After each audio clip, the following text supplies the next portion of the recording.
الحمد لله رب العالمين والصلاة والسلام على سيد المرسلين محمد وعلى آلہ وصحبہ اجمعین۔ آج کا ہمارا درس جو ہے سورہ توبہ آیت نمبر 107 سے شروع ہو رہا ہے۔ البتہ آج جو ہے ایک مضمون ہے جسے کہ ہم نے پوسٹ کیا تھا، مسجد ضرار، مدینہ منورہ کی پہلی مسجد۔ تو 110 تک یعنی 7، 8، 9، 10 4 آیتوں پر مشتمل ہے۔ تو ہم ان 4 آیتوں کی تلاوت، ترجمہ، مختصر مفہوم اور پھر اس پر تفسیرہ، تاکہ آپ کو اندازہ ہو کہ کیا بیان کیا جا رہا ہے۔ اعوذ باللہ من الشیطان الرجیم۔ والذین اتخذوا مسجدا ضرارا وكفرا وتفریقا بین المؤمنین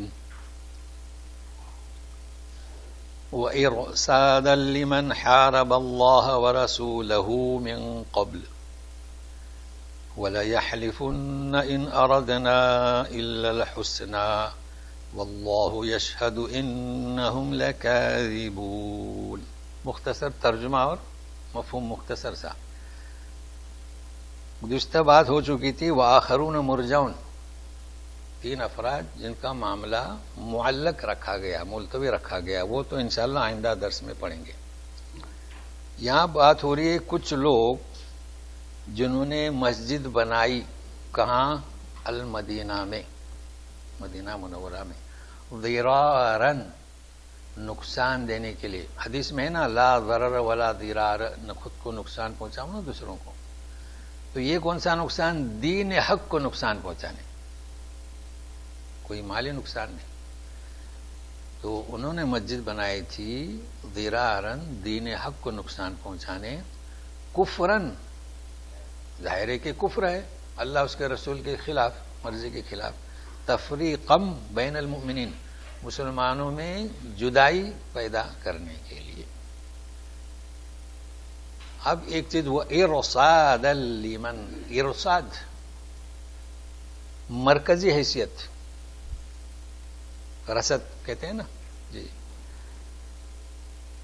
تاکہ وہ مرکزی حیثیت بنے، کس کے لیے؟ جو اللہ اور رسول سے جنگ کرتا تھا پہلے سے، مطلب پہلے سے جو مخالف تھا اس کے لیے مرکزی حیثیت بنائے۔ حالانکہ مرکز کا لفظ بہت اچھا ہے، ہمارے ہاں مرکز اہل حدیث ہے، مرکز تبلیغی جماعت ہے، مرکز دیوبند ہے۔ تو مرکز کے معنی کیا؟ لوگوں کو اکٹھا کرنا، لیکن ایک مائنس بھی مرکز ہوتا ہے۔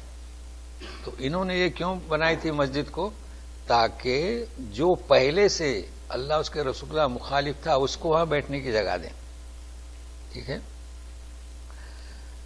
اور قسمیں کھاتے تھے کہ ہم نے تو بھلائی کا ارادہ کیا، بھائی مسجد بنانا بھلائی کا ارادہ ہے نا جی، مگر اللہ تعالیٰ ان کی قسموں کا جواب دیتے ہیں، واللہ یشہد انہم لکاذبون، اللہ تعالیٰ گواہی دیتا ہے یہ سراسر جھوٹے ہیں۔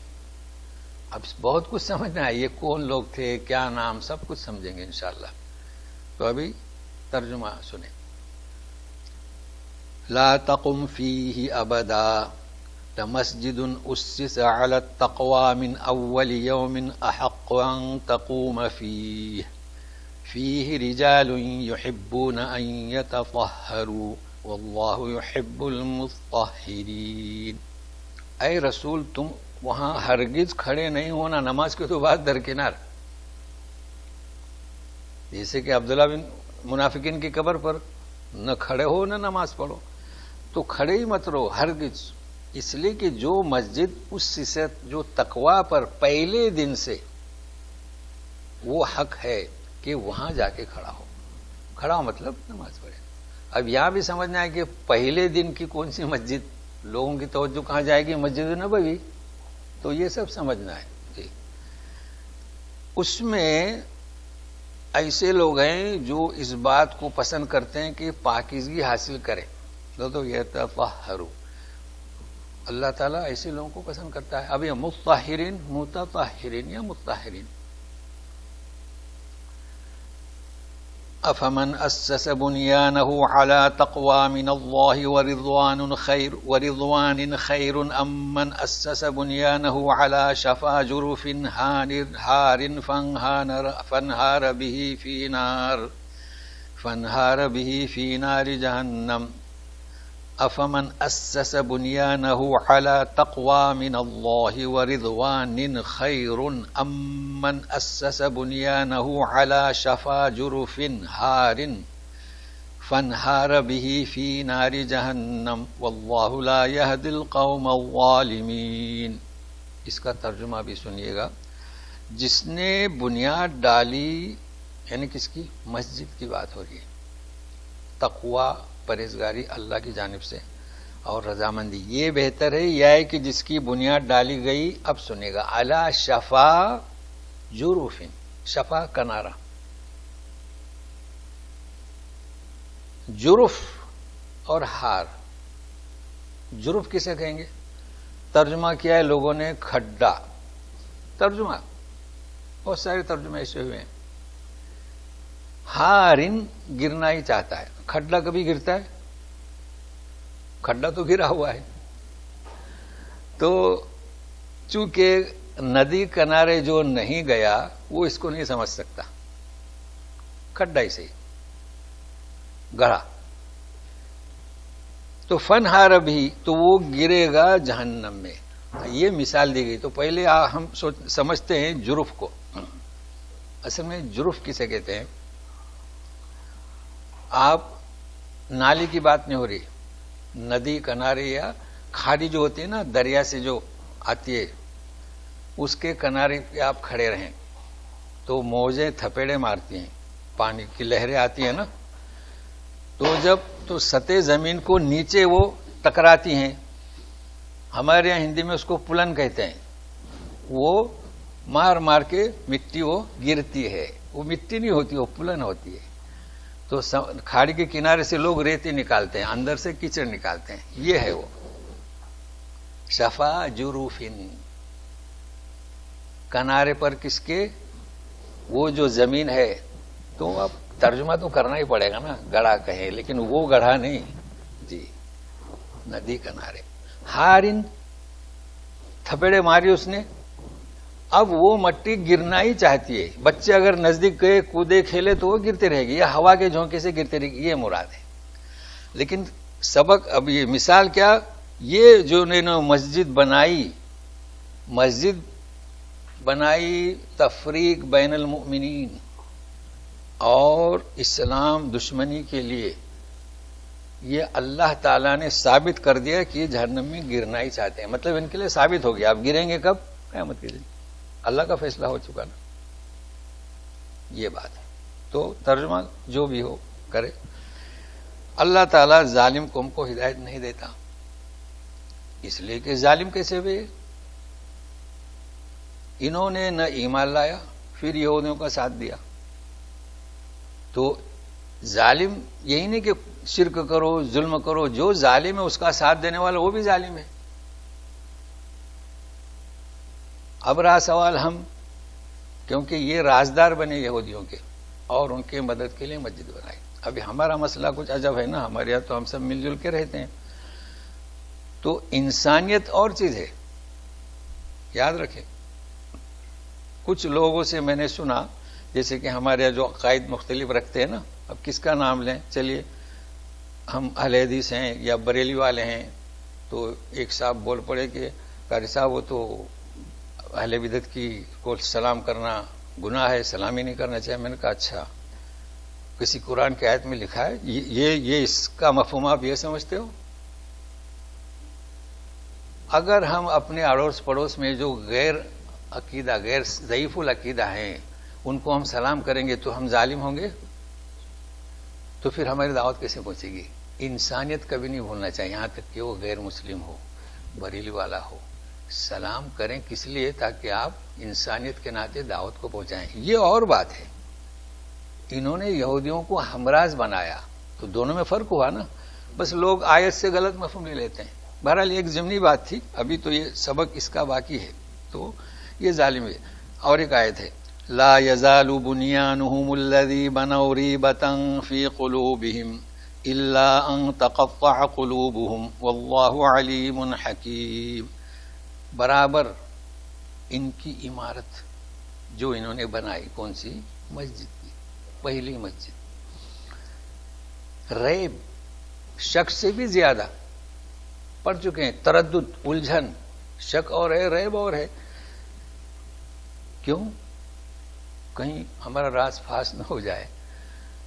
اللہ تعالیٰ نے ثابت کر دیا یہ الجھن رہے گی یہاں تک کہ ان کے دل پاش پاش ہو جائیں. وہ کون سے؟ قیامت کے دن تک ان کو توفیق نہیں ہوئی. ایسا کیوں؟ واللہ، اللہ علیم، صاحب علم ہے، صاحب حکمت ہے. چونکہ انہوں نے ظلم کیا ہے، ان کو کبھی ہدایت نہیں ملے گی. تو یہ ترجمہ. اب اس میں ہے کیا، میں آپ کو بتاتا ہوں. دیکھیے، کئی چیزیں آپ کو ملیں گی. سب سے پہلی بات ہم نے یہ کہا تھا کہ مدینہ منورہ میں پہلی مسجد کون سی، یاد ہے نا آپ کو؟ جی. اس کے ساتھ ساتھ کہ پہلی جمعہ کب قائم ہوا. کئی چیزیں ہم سنتے ہیں، لیکن آج جو میں آپ کو سناؤں گا نا مدلل، تو دیکھیے منافقین کی ایک اور سازش کا ذکر شروع ہو رہا ہے جو آپ نے سنا، جس کی تفصیل اس طرح ہے. ابو عامر الراہب، اس کا نام رکھ دیا فاسق. جیسے کہ ہم کیا کہتے ہیں، عبداللہ ابن سلیل منافق کہتے ہیں نا. ہاں، سلیل منافق. یہ بھی اسی درجے کا ہے، مگر اس کو منافق کسی نے نہیں لگایا. راہب اور کیا، فاسق. اچھا، قصہ بڑا دلچسپ ہے. اس جگہ پر ہم پڑھ چکے ہیں عبداللہ ابن عبداللہ، ہے نا، عبداللہ مسلم اور باپ منافق، تلوار لے کے کھڑے ہوئے تھے نا. اسی جیسا یہ قصہ ہے. فضائل اعمال میں پڑھتے ہیں مگر وہ تحقیق نہیں ہوتی، تو ساتھ میں رہیے گا. مدینہ ہی کا رہنے والا تھا. نبی محترم صلی اللہ علیہ وسلم کی مدینہ تشریف آوری سے پہلے اس کی مدینہ میں بڑی عزت و تکریم تھی، خوب چلتی تھی. آپ صلی اللہ علیہ وسلم کے عروج مدینہ سے پہلے اس نے عیسائیت کو قبول کیا اور لوگوں میں راہب کے نام سے پہچانا جاتا تھا. آپ کی آمد پر اس نے منافقت کی چادر اوڑھ لی. اب وہ کیسے اوڑھی؟ مسلمان ہو گیا برائے نام. تو یہ دوسرا منافق ہے، سنیے گا. روز نئی نئی سازشیں تیار کرتا تھا. اچھا، تو اس نے اس مسجد کی بنیاد ڈالی.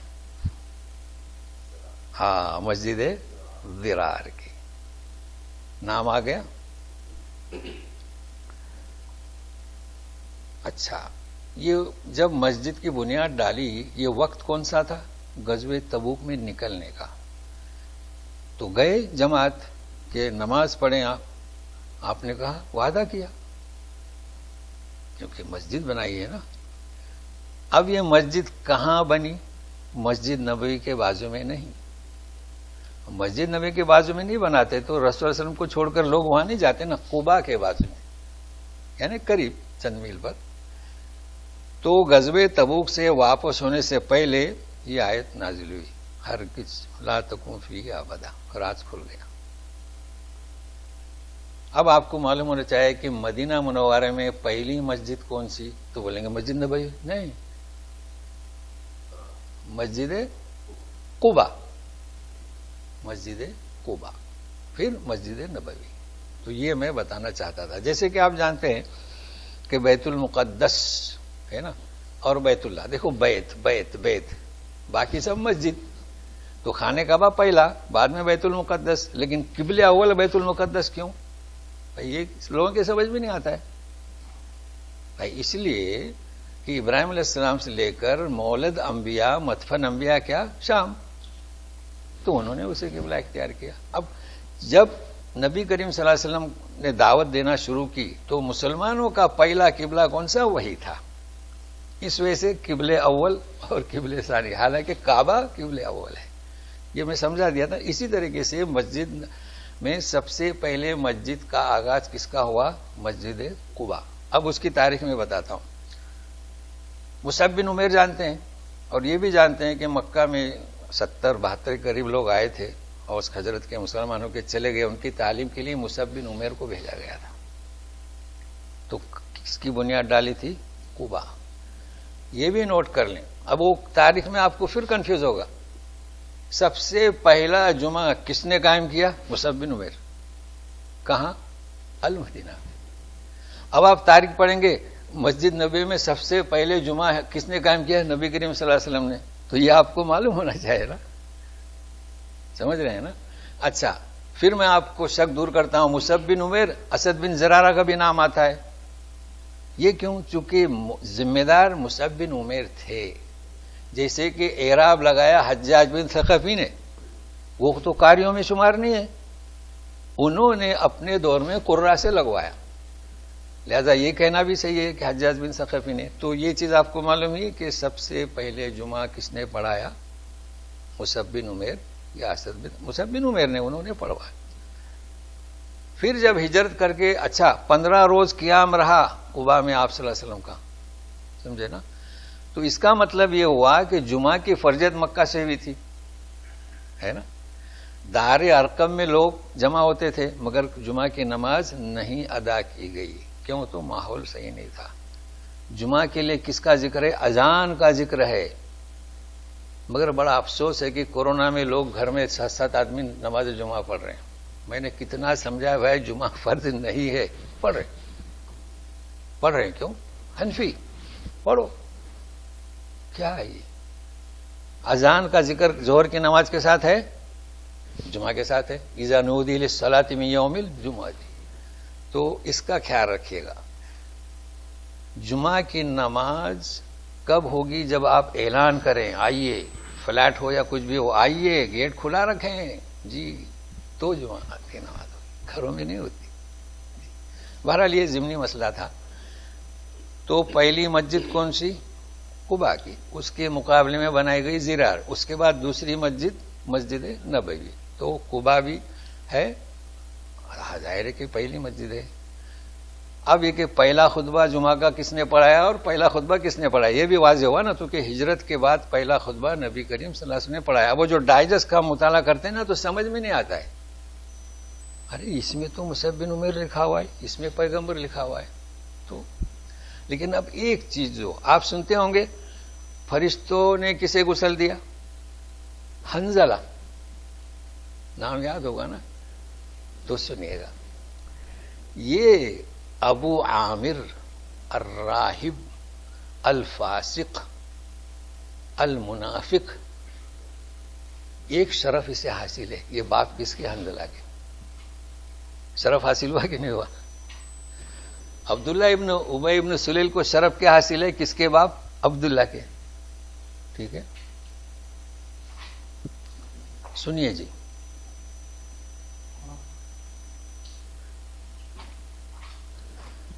اب سنیے، آپ سب جانتے ہیں کہ حنظلہ کو کس نے غسل دیا؟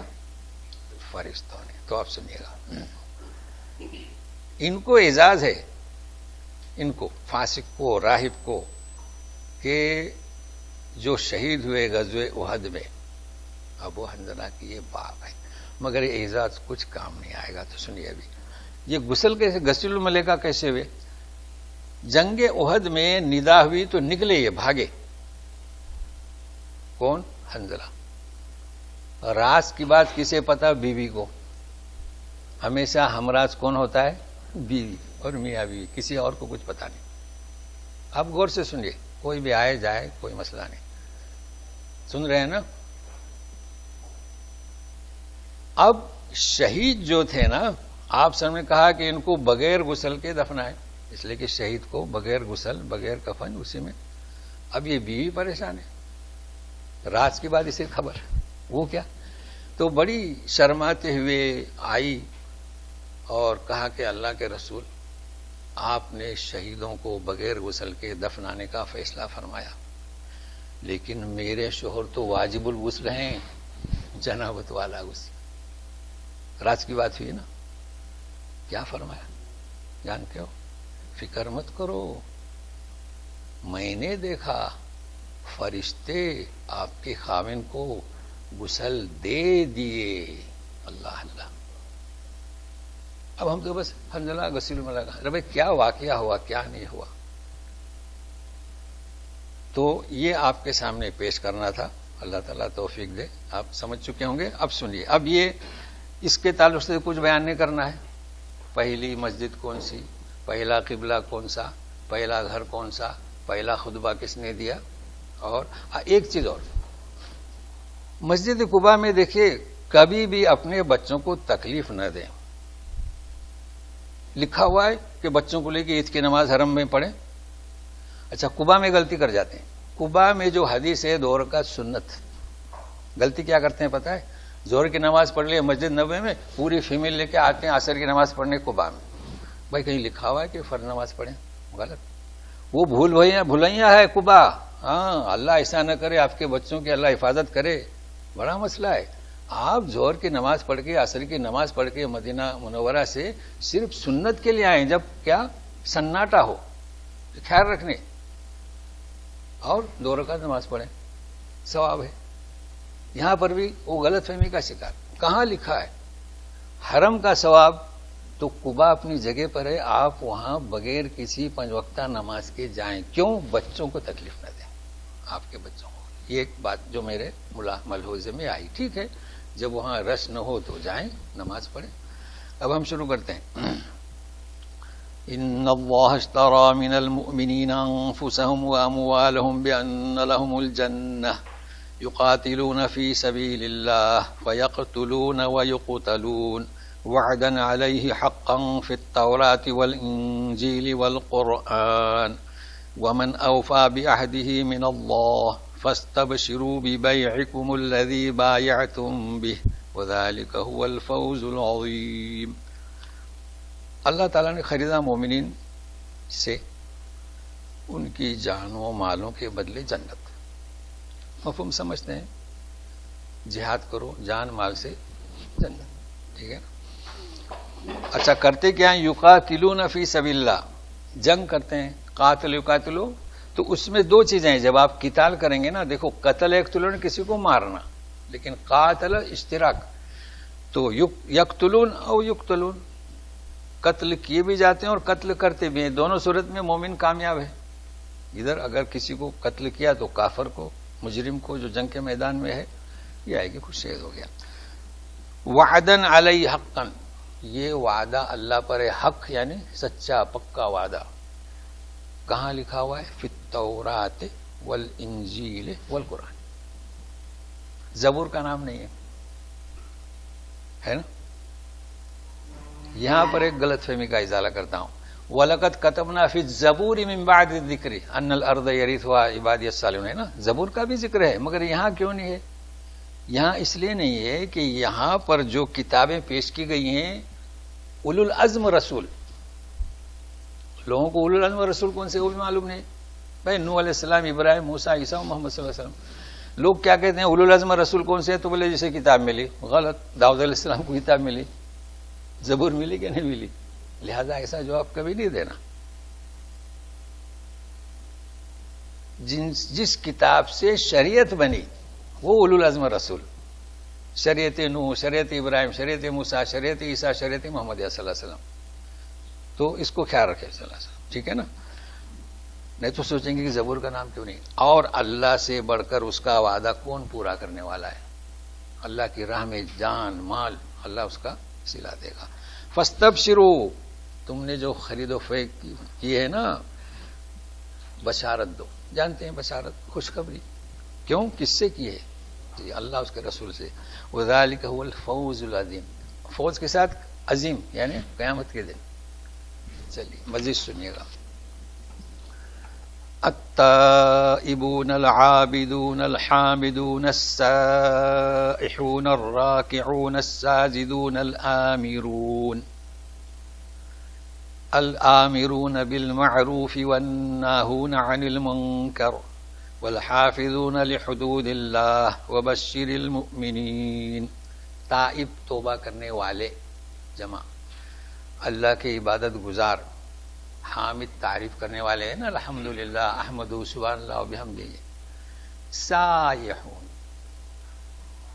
سایہ آتا ہے سیاحت کے لیے, مگر یہاں ترجمہ کیا گیا ہے روزے دار. کیا؟ روزے دار. کیوں بھائی روزے دار؟ جی ہم 5 وقت ابھی جمعہ کی نماز پڑھیں گے آدھا گھنٹہ 20 منٹ. روزہ صبح سے سفر شروع ہوتا ہے مغرب تک. ٹھیک ہے, اس لیے کوئی الجھن نہ سمجھے روزے دار. بعضوں نے کوشش کی ہے کہ نہیں جو سیر کرتے ہیں سیاحت کرتے ہیں روزہ بھی سفر ہے. جی رکوع سجود سے مراد نماز. اور جو اہم ہے جس کے لیے ہمارے لیے امت کی جو فضیلت ہے امر بالمعروف نہی عن المنکر, یہ بہت مشہور ہے. آپ کوشش کریں امر بالمعروف نہی عن المنکر. ایسا نہیں ہے کہ منکر کو کھینچ لیں سائٹ میں, نہیں, حدود کو کراس کر رہے ہیں. اللہ فرماتا ہے کئی جگہ پر امر بالمعروف نہی عن المنکر, اس پر ہمارے درست ہو چکے ہیں. والحافظون لحدود اللہ, اللہ اللہ, اللہ کی حدود کی حفاظت. امر بالمعروف میں بھی حدوں کو کراس نہ کریں اور نہی عن المنکر میں بھی حدوں کو کراس نہ کریں. بیچارہ بیمار ہے اس کو اٹھا کر چلو مسجد میں, مسجد کا ثواب زیادہ ہے. ارے بھائی بیمار ہے بخار ہے اس کو. تو کئی اس پر آپ بیان دے سکتے ہیں ہر جگہ پر. تلک حدود اللہ, یہ حد اللہ کی حدیں کراس مت کرو. تلک حدود اللہ, اللہ کی حدیں قریب مت جاؤ. اور مومنین کے لیے بشارت. اب سنیے گا, اب اس کا پس منظر بھی سننا پڑے گا. اب ایسی آیت آ رہی ہیں اور ہو جائیں گی. ما كان للنبي والذين آمنوا أن يستغفروا للمشركين ولو كانوا أولي قربى من بعد ما تبين لهم أنهم أصحاب الجحيم. نبی کے لیے اور ایمان والوں کے لیے تو مناسب نہیں کہ مشرکین کے لیے استغفار کی دعا مانگے. او ہو اگرچہ کہ وہ رشتہ دار ہو, بعد اس کے کہ واضح ہوا ان پر کہ وہ اصحاب جہنم ہے. اب یہ تفسیر پڑھیں گے تو لمبی چوڑی تفسیر تو ساتھ میں رہی ہے. اس کو جوڑتے ہیں ابو طالب کے ساتھ. ان کی آیت تو گزر چکی نا, انک لا تہدی من احببت ولکن اللہ یہدی من یشاء. اب وہاں آپ کو لے جاؤں تو یہ سبق سمجھ میں ہی نہیں آئے گا. اس لیے اگرچہ کہ تفسیر میں لکھا ہو ہر انسان بشر ہے. اب جو ندی کنارے نہیں تھے انہوں نے لکھ دیا گڑھا. ارے بھائی گڑھا نیچے کیسے جائے گا, سمجھ رہے ہیں نا. تو یہ لیکن ہے محققین ہیں. میں کیا کہہ رہا ہوں سنیے, اس کا ابو طالب سے کوئی تعلق نہیں ہے. اب یہ جو میں بتا رہا ہوں نیچے تک آپ جڑے رہیں گے. مکہ سے آئے مہاجرین ہے نا, 13 سال مدینہ میں رہے. ان کے رشتہ دار کتنے انتقال ہوئے تو ان کے لیے دعا کرتے تھے. لیکن یہ دعا کیا ہے, نبی کریم صلی اللہ علیہ وسلم نے اپنی والدہ کی مغفرت کی دعا کرنے کے لیے اجازت مانگی. اس سے جڑا ہوا ہے. اور رہے مسلمان جو دعا مانگتے تھے وہ بھی آئے گی تو آپ جڑے رہیں گے. تو سنیں تو حکم ہوا کہ نہیں, لوگ بھی مانگتے تھے آپ بھی نہیں, کیونکہ وہ اصحاب جہنم ہے. ختم ہو گیا. اب ان کے اطمینان کے لیے دلاسے کے لیے وما كان استغفار ابراہیم لأبیہ الا عن موعدۃ وعدها ایاہ فلما تبین له انه عدو للہ تبرأ منہ ان ابراہیم لأواہ حلیم. ابراہیم علیہ السلام نے دعا مانگی. وہ کیوں مانگی تھی؟ وعدہ کیا تھا, دعا مانگی. جب حکم ہوا کہ دعا نہیں مانگنا ہے تو تبرأ من, برات ظاہر کی, بات ختم ہو گئی. ٹھیک ہے, اس لیے کہ وہ بڑے بردبار تھے, نرم دل تھے. اب جو میں کہہ رہا ہوں نا, اب مشرکین کے لیے جو دعا مانگتے تھے نا وہ رونے لگے. پابندی رسول کے لیے تو مدینہ میں جو تھے ان کے اعزا جو مر چکے تھے کفر کی حالت میں, ان کے لیے وہ دعا مانگتے تھے. اللہ کے رسول نے اجازت مانگی, ابراہیم علیہ السلام نے استغفار کی دعا کی, انہوں نے بھی دعائیں کی. اب پریشان ہیں کہ ہم کیا کریں, آپ کو منع کیا گیا اور ہم نے جو دعائیں کی. تو سنیے, جبرائیل آتے ہیں, کیا لے کر آتے ہیں؟ وما كان الله ليضل قوما بعد إذ هداهم حتى يبين لهم ما يتقون ان الله بكل شيء عليم. اللہ تعالیٰ اس قوم کو گمراہ نہیں کرے گا بعد اس کے کہ اللہ نے ہدایت دی. ایمان لایا، ہجرت کر کے آ گئے، مگر کس سے بچو کہا گیا؟ حتی یبین لہم ما یتقون، یہاں تک کہ کھول کھول کر بیان کر دیا جائے کہ کس سے بچو. تو کیا کہہ دیا گیا تھا کہ مشرکین ماں باپ مر چکے ہیں ان کو دعا کرنے سے بچو؟ نہیں ہے نا. مدینہ میں کیا مکہ میں کوئی آیت نازل ہوئی تھی کہ شراب پینے سے بچو؟ بھائی 13 سال مکہ میں شراب پیتے رہے، مدینہ بھی شراب کے مٹکے کہاں بہے؟ مدینہ کی گلیوں میں. تو کیا کہا گیا تھا کہ بچو؟ تو جب تک یہ نہ کہا گیا ہو اللہ نے ایمان کی توفیق دی، یہ ہدایت ہے.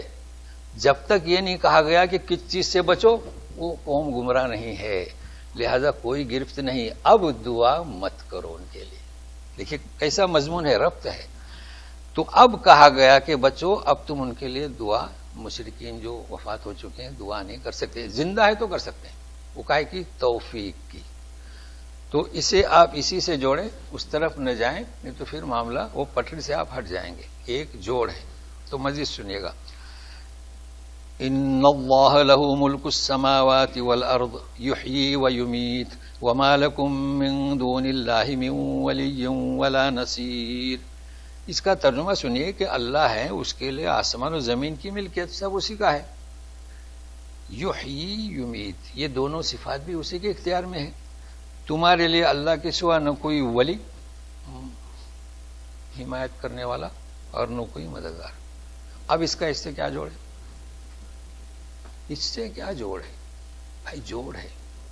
جس طریقے سے زمین و آسمان سب اللہ کی ملکیت ہے، تمہارے لیے احکام کی کس میں گرفت ہوگی کس میں نہیں ہوگی اسی کی حکمت ہے، اسی کا اختیار ہے. لہذا آپ یہ نہیں کہہ سکتے انہوں نے گناہ کا کام کیا، نبی کو روکا گیا، یہ کام انہوں نے کیا، مشرکین کے لیے انہوں نے دعا کی. قانون کس کا چلے گا؟ جس کے لیے آسمان زمین ہے. یہ ہے. اس گزشتہ بھی ہم نے کہا تھا، آپ کو نشان دی کہ ہمارے لوگ دیکھتے ہیں یار یہ تو سو چوہے بلی کھا کے حج کو چلی، بیچارہ شراب پیتا تھا، سب کچھ کرتا تھا، بڑھاپے میں مسجد جانے لگا. تو قانون کس کا چلے گا؟ اس کا. الا من تاب وعمل عملا صالحا، آخر عمر میں اس نے توبہ کی، اس کی توبہ قبول ہوگی. ہمیں اس کے لیے دعا کرنا چاہیے. اور اس میں ایک پہلو میں نے سمجھایا تھا، خیر اور شر.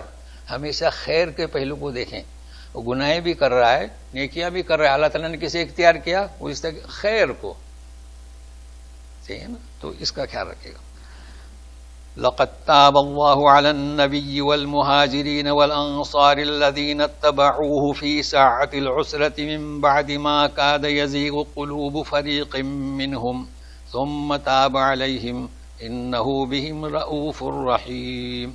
اب یہاں بھی سنیے اسی طریقے سے اللہ تعالیٰ نے توبہ قبول کی. متوجہ ہوا نبی پر، دیکھو نبی پر متوجہ ہوا، مہاجرین اور انصار. اب پھر ہم پہنچیں گے کہاں؟ مکے میں. نہیں، مکے میں نہیں پہنچے، ابھی مدینہ کی بات ہو رہی ہے. یہی مسئلہ ہے. اب پھر تفسیر گڑبڑ ہو جائے گی. بھائی مہاجرین اور انصار کی بات نہیں ہو رہی جنہوں نے ہجرت کی اور جنہوں نے مدد کی. ان کا ایک صفت ان کی بیان کی جا رہی ہے. کہاں؟ مدینہ منورہ. کب؟ غزوہ تبوک میں جب جانے کا اعلان ہوا. اب یہ تفسیر آپ سمجھ سکیں گے. تو اللہ نے متوجہ ہوا نبی کی طرف. ظاہر ہے کہ نبی نے جو حکم دیا تھا، چونکہ اس وقت کے جو حالات تھے لیکن حکم دے دیا. اور مہاجرین انصار جنہوں نے پیروی کی تنگ وقت میں. تنگ وقت کون سا؟ پھل تیار تھے، گرمی کی شدت تھی، پھر بھی نکلے. ان کی بات ہو رہی ہے. تو نبی کو بھی شامل کر لیا. نبی بھی تو نکلے نا. جی. اب ایک گروہ کا ذکر سنیں جس کا ذکر ابھی تک نہیں ہوا. کس کا ذکر ہوا؟ جو منافقین رکے رہے، وہ لوگ جو عذر کرنے لگے. تیسرا گروپ جنہوں نے عذر بھی نہیں کیا وہ معلق ہیں 3، وہ آئندہ. وہ گروہ جنہوں نے باندھ کے رکھا ہو چکا. یہ اور ایک گروہ ہے. وہ کون سا؟ سنیے گا. بعد اس کے کہ فریق منہم، دل ان کے ٹیڑے ہو رہے تھے. فریق منہم. اب جب پڑھیں گے تو فریق پڑھیں گے. قلوب فریق منہم، ان میں سے ایک جماعت کے دل ڈاواڈول ہو رہے تھے. یہ کون سا گروہ؟ جانا کہ نہیں جانا. مگر چونکہ وہ سچے پکے مومن تھے، اللہ صاحب علم ہیں، صاحب حکمت ہیں، اللہ نے ان کو توفیق دی اور چلے گئے. یہ وہ گروہ ہے. تو ہم اور آپ جب اللہ کی عبادت کرنے کی کوشش کرتے ہیں تو ہم میں جو کمزوری ہے تو اللہ تعالیٰ ہمیں توفیق دیتے ہیں. کہتے ہیں نا اللہ ہمیں توفیق دے. تو یہ وہ لوگ ہیں. ثم تاب علیہم، چونکہ ان کے دل میں وسوسہ آیا اللہ نے توبہ قبول کی. یعنی توبہ مطلب توبہ کا مطلب کیا؟ متوجہ ہوا. بھائی ہم توبہ کرتے ہیں، الہ کا صلہ آتا ہے، اور جب اللہ کا ہے اللہ کوئی توبہ قبول کرتے ہیں، لیکن توبہ قبول کرنا ہی نہیں، متوجہ ہوتے ہیں. اللہ جس کی طرف متوجہ ہوا تو توبہ قبول ہوئی کہ نہیں ہوئی، یاد رکھنا. انہ بہم رؤوف رحیم، کیوں تو وہ سچے پکے مسلمان تھے، شیطان کچھ نہیں کر سکتا. وسوسے ڈالے گئے لیکن اللہ تعالیٰ بہت ہی بردبار اور رحم کرنے والا ہے. تو یہ آج کا سبق ہوا. اب 2 صفحے بچے ہیں تو بالکل شروع ہوگا. وَعَلَى الثَّلَاثَةِ الَّذِينَ خُلِّفُوا، وہ جو 3 ہیں نا جن کے معاملے کو معلق رکھا گیا. تو آج میں نے کئی چیزیں آپ کو بتائیں، تو خاص کر اس میں ہمیشہ خیر کا پہلو غالب رکھیں. اور میں نے اس کو خوابوں سے جوڑا تھا، وہ تو یاد رہے گا نا. خواب گرے تو آپ کس پہلو کو غالب رکھیں گے؟ خیر کے. اب ختم ہونے سے پہلے اعلان کر دیں. سنیے، ایک اعلان سنیے، غور سے سنیے گا. اللہ کا شکر ہے کہ 84 کو میں یہاں پہنچا تھا، 19 نا، تو 84 کے قریب ہم نے درست شروع کیے. اور میں نہیں بھولتا چونکہ ہم نے 10 سال تک وکالت یاسمین کے مکان پر انہوں نے قربانی دی اور میں اس قبول کیا. ہم وہاں درس دیتے رہے. پھر 1992 سے اسلامک سینٹر کھلی، تو 1995 میں مجھے ایڈمیشن ملا حی السلامہ خطبہ کا ترجمہ کرنے کا. پھر شارع اربعین نا، یا شارع سبعین، شارع اربعین. پھر فلسطین میں مختصر وہ جو بند ہونے کے بعد، اور پھر یہاں. تو یہ اللہ کا کرم ہے کہ میں آج تک دروس دیتا رہا. تو آپ میرے اس طریقے کو اپنائیں. کیا میں نے اپنایا کہ عام رکھا ذہن کو، شدت نہیں رکھی، ہر ایک سے ملنساری، اور ہر اس چیز کو عام کیا ہوں تاکہ لوگ آئیں. تو ہمارے کلاس میں شیعہ بھی آتے تھے، ابھی تک نام یاد ہیں. بریلی بھی آتے تھے، ابھی تک نام یاد ہیں اور اب بھی ہیں، تبدیل ہو چکے. تو یہ کیسے ہوئے؟ تبلیغی بھی آتے تھے، کبھی نفرت کا اظہار نہیں کیا. تو وہ سب قرآن و سنت والے ہوئے. اور کئی فوائد اس کے ہوئے ہیں کیا. تو لیکن اب جو ہے دل پر بڑا کٹھن گزر رہا ہے کہ میں یہ آپ کو بات بتاؤں کہ اب یہ جو ہماری کلاس ہے آئندہ جمعہ کی آخری کلاس ہوگی. آئندہ جمعہ جو ہوگی وہ، اس کی وجہ یہ ہے کہ ہم فائنل ایگزٹ پر رمضان کے درمیان انشاءاللہ جا رہے ہیں. تو اب ہمارا تعلق کیسے رہے گا تو سوچیں گے. وہ نورانی قاعدہ تو شروع ہوگا، تو انشاءاللہ دعا کریں کہ ہم پھر ساتھ میں رہیں اور پھر جنت میں کہ انشاءاللہ ملاقات ہو. لیکن میرا جو طریقہ ہے منہج کو اسے یاد رکھیں اور دعوت کو پھیلائیں، اور پھیل رہی ہے دعوت. اعوذ باللہ من الشیطان الرجیم. من بعد ما کاد یزیغ قلوب فریق منہم ثم تاب علیہم انہ بہم رؤوف الرحیم. سبحانک اللہم و بحمدک اشہد ان لا الہ الا انت استغفرک و اتوب الیک. چلیے سوال کچھ ہے؟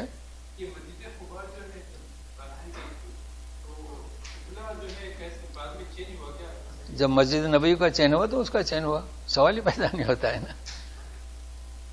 جی وہ پہلے بنی تو اسی نہج پر بیت المقدس. جی جی جی ہاں جی جی وہ ثابت ہے. جی جی نہیں نہیں نہیں کہیں بھی کوئی بات. ہاں ہاں بھیج. آپ کو نہیں مل رہا ہے؟ اچھا اچھا بھیجیں گے انشاءاللہ. ہاں اچھی بات، بھیجتے ہیں.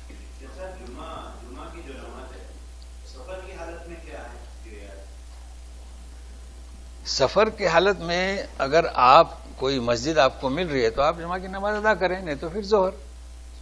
کوئی لیکن اب چار آدمی جمع ہو تو اعلان ہونا چاہیے نا. دیکھیے ظہر کی نماز آپ باغیچے میں اعلان کریں گے, کوئی پڑوس والا آئے گا جماعت سے پڑھیں گے. جمعہ میں ایسا نہیں ہے. جمعہ کے معنی کیا؟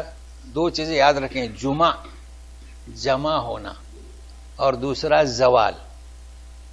تو پہلی شرط جمع ہونا, لوگ جمع ہو گئے, زوال نہیں بھی ہوا تو آپ کی جمعہ نماز. یہاں اکثر لوگ تو زوال سے پہلے شروع کر دیتے ہیں, ٹھیک ہے نا. تو سفر میں تو جمعہ نہیں ہو سکتے نا, کیونکہ آپ کہیں کیا نماز پڑھیں گے, کیا لوگوں کو اعلان کریں گے. نہیں وہ تو نہیں زہر کی نماز پڑھیں. باہر کے ملکوں میں مسلح میں بھی جمعہ پڑھا نہیں, وہ جمع ہوتے ہیں نا. تو مسلح میں پڑھ سکتے ہیں. ہاں جمعہ مسلم میں پڑھ سکتے ہیں, وہ کوئی مسئلہ نہیں. کیونکہ وہاں یہ نہیں کہا گیا کہ آپ مسجد میں پڑھیں, وہاں پر اعلان ہونا چاہیے. آپ جو مسلح بنائیں گے نا, وہاں یہ نہ لکھا ہو کہ اونلی فور کیا صرف اس بلڈنگ کے رہنے والوں کے لیے. ایسا اگر ہے تو وہاں جمعہ نہیں ہوگا. ہاں اذان, جی ہاں, تو اذان تو ہوگی نا, تو ہر کوئی داخل ہوگا تو جمعہ ہو جائے گی. یعنی لفظ جمعہ کے معنی ہونے چاہیے. آپ اذان دیں اور اذان کے مطابق جو آئے اس کو انٹری رکھے. دیکھیے آپ کبھی گئے نہیں سعودیہ سٹی میں گیا تھا, ہمارا مسلم میں کبھی آئے تھے آپ؟ وہاں پر بھی سختی ہے, اندر آپ نہیں جا سکتے. جمعہ کے دن گیٹ کھلا. میں وہاں 25 سال خطبہ دیا